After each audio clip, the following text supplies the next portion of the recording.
जब guys exam pass आ जाता है और आज की डेट में जब सभी के पास में पीडीएफ फॉर्म में नोट्स, सॉल्यूशंस और क्वेश्चंस, थ्योरी इन पीडीएफ फॉर्म सारी चीज़ें अवेलेबल होती हैं हाथ में और आपके लैपटॉप में, तो ऐसे केस में मैथ्स के साथ में आप एक बोलेंगे भेदभाव कर बैठते हो, और वो ये कि आप प्रैक्टिस नहीं कर पाते क्योंकि टाइम कम है। अब टाइम कम होने की वजह से क्या करते हैं, सब चीज़ें रिवाइज करनी है, फास्ट रिवाइज करनी है, और मैथ्स को जिस मेन चीज़ की ज़रूरत होती है वो है प्रैक्टिस, प्रैक्टिस एंड प्रैक्टिस। तो ये जो पॉइंट है कि प्रैक्टिस नहीं हो पाती, वो मैं बताऊंगा कि जो सिली मिस्टेक्स एग्ज़ाम में होती हैं और आपको मैथ्स के क्वेश्चन को जब अटेम्प्ट करते हैं तो एक डर रहता है कि वो कहीं गलत ना हो जाए, और एग्ज़ाम में आप जो है सिली मिस्टेक्स बहुत सारी कर बैठते हो। तो वही चीज़ आज डिस्कस करने वाले हैं। शॉर्ट वीडियो रहेगा, पूरा देखिएगा, बात समझ में आ जाएगी।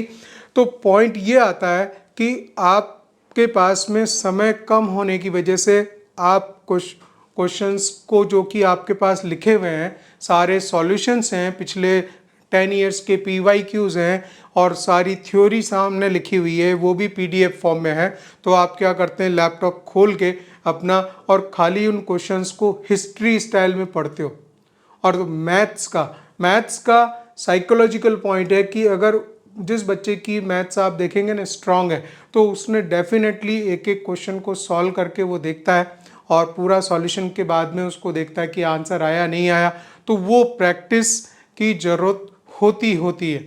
और अब जब अगर मैं जेई मेंस की बात करूं आज, तो 75 डेज अभी बाकी हैं, और विद इन 75 डेज आपको पता है कि अगर मैथ्स स्ट्रॉन्ग करनी है और जो कॉन्फिडेंस चाहिए होता है कि क्वेश्चन जब अटैम्प्ट कर रहे हैं, तो मुझे 100% मैं कॉन्फिडेंट हूँ कि मैं जो क्वेश्चन अटैम्प्ट कर रहा हूँ, जो लिख रहा हूँ, फास्ट भी करना है, तो उसमें गलती नहीं है। हो सकता है मैं कॉन्सेप्ट गलत लगा दूँ, लेकिन अगर जो मैं कैलकुलेशन कर रहा हूँ वो 100% मेरी राइट है। अगर ये कॉन्फिडेंस लाना है, और ये डर बच्चों में कई बार क्या होता है, मैथ्स को सॉल्व करने से रिलेटेड जो है इतना फियर आ जाता है कि एग्जाम में कुछ भी लिखने लिखाने लगता है तो फिर गलती हो जाती है, बार बार वो जो है मिस्टेक उसमें वो करता है। तो मिस्टेक ना हो, ये चीज़ मैं बता रहा हूँ कि उसको हम कैसे अवॉइड करेंगे। तो देखिए करना क्या है गाइस आपको, कि जो क्वेश्चंस आपके पास में लिखे हुए हैं, एक ही छोटा सा की पॉइंट है और मैंने लिख भी दिया है यहाँ पे, this requires mathematics requires practice, practice and practice. और प्रैक्टिस आपको टाइम देना पड़ेगा। 10 क्वेश्चंस एक सिंगल कॉन्सेप्ट है, उस पर बेस्ड आपको 10 क्वेश्चन सॉल्व करके देखने पड़ेंगे। और वो भी कैसे, आप ये कर सकते हो, एक कॉन्सेप्ट पे बेस्ड है, 4 से 6 क्वेश्चंस आपने जो है उनको वॉच कर लिया, देख लिया, उसको ऐसे समझ लिया, बिना लिखे समझ लिया। लेकिन आपको 6 क्वेश्चंस को आउट ऑफ 10 4 ऐसे देख लिए, 6 क्वेश्चंस की मैं बता रहा हूँ, 6 क्वेश्चंस को, खाली क्वेश्चन को आप लिखेंगे रफ रजिस्टर में, उसको सॉल्व करेंगे गाइस। सॉल्व करने के बाद में उसके आंसर चेक करोगे कि क्या हुआ। आंसर ध्यान रखिएगा, क्वेश्चन जब आप लिख रहे हैं तब आंसर बिल्कुल नहीं देखना है, और उसको पूरा सॉल्व करने के बाद में आप आंसर चेक करो कि ABCD में से कौन सा राइट है, वो आपने टिक किया। फिर आपका अगर गलत हुआ तो आप चेक कीजिए कि सॉल्यूशन में किस तरह का अवेलेबल है और मैंने क्या किया। तो उस चीज़ को एनालाइज भी कीजिए, वहाँ पे टाइम दीजिए इस बात का कि मैंने यहाँ पे क्या मिस्टेक की, मैंने कौन सा स्टेप गलत ले लिया, क्या मेरी कैलकुलेशन में मिस्टेक है। अगर मैथ्स में किसी बच्चे की कैलकुलेशन में मिस्टेक हो रही है, वो गुणा भाग करने में अगर गड़बड़ कर रहा है, तो फिर ये बहुत बड़ी गलती है। फिर तो जेई मेंस के लिए एक वैसा पॉइंट बन जाता है कि इस तरह की कैलकुलेशन तो नहीं होनी चाहिए। हाँ, और एक दूसरी तरह की होती है सिली मिस्टेक्स।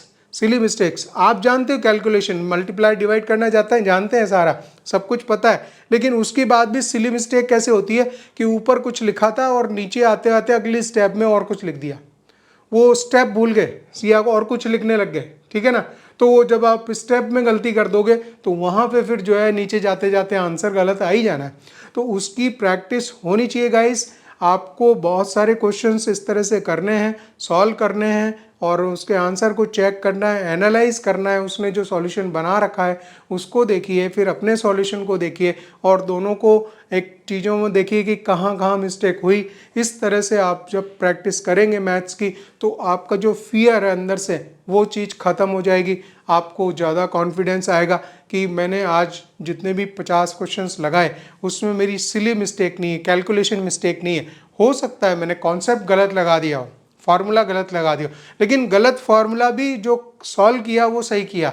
ये कॉन्फिडेंस अगर आपने बिल्डअप कर लिया अपना, तो फिर आपको इतना कॉन्फिडेंस आ जाएगा कि हाँ मैं सॉल्व तो सही करता हूँ, कैलकुलेशन सही करता हूँ, हो सकता है मैंने कॉन्सेप्ट गलत लगा दिया हो। ठीक है, तो कॉन्सेप्ट वो चीज़ अलग आती है, वो चीज़ डिफरेंट है। हम बात कर रहे हैं यहाँ पे कैलकुलेशन मिस्टेक की, जिसे बोलते हैं सिली मिस्टेक्स की, उसकी बात कर रहा हूँ मैं।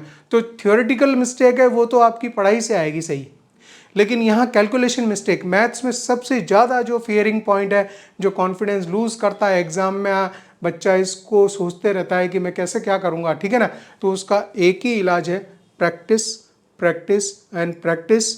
बिना देखे बिल्कुल जो मैथ का एक जो बेसिक रूल है, फंडामेंटल रूल है सवालों को सॉल्व करने का, उसको यूज़ करके आप यूटिलाइज कीजिए और फिर देखिए धीरे धीरे कॉन्फिडेंस बनेगा।